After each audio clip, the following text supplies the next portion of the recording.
Mga kababayan, ang pambansang awit ng Pilipinas.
Magandang umaga. Ito ang RMN DCXL 558 sa Metro Manila. Nagsasahim papawid sa lakas na 40,000 watts at may pahintulot mula sa National Telecommunication Commission. Ang RMN DCXL 558 ay nasa Atlanta Center, Annapolis Street, Green Hills, San Juan, Metro Manila. At ang aming transmitter site ay nasa Barangay Taliptib, Bulacan, Bulacan. Ang aming pangkat teknikal ay pinangungunahan ni na Engineer Dominador Abogado, ECE License Number 006941, Valentin Villasica, License Number 95-1PNCR-12804, Resurrección Albesa, License Number 95-1PNCR-12902, Erwin Makatangay, License Number 95-1PNCR-13105, Cecilio Belenso, License Number 93-1PNCR-4837, Alex Abelon, License Number 94-1P7-11028, Crisostomo Narvaez Jr., License Number 96-1PII-17628. Ang RMN DCXL 558 Manila now signing on. Ito ang DCXL News 558 kHz. 6 na dekadang maaasahan sa balita at serbisyo publiko.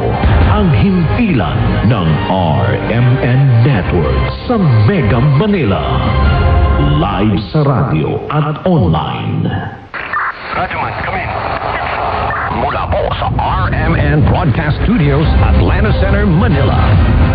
Narito ang RMN Network News. RMN Network News.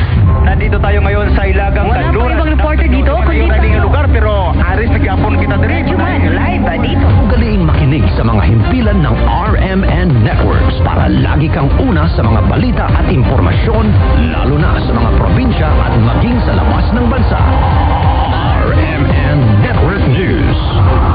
Alas 7 ng umaga, alas 12 ng tanghali, at alas 5:30 ng hapon. Huwag din kalimutang mag-follow, mag-subscribe at i-like ang mga social media accounts ng RMN News sa Facebook, YouTube, Twitter at TikTok para kompletos rikados ang inyong araw. Yan ang Tatak RMN. Reaching millions nationwide at worldwide. DZXL, Music and Memories.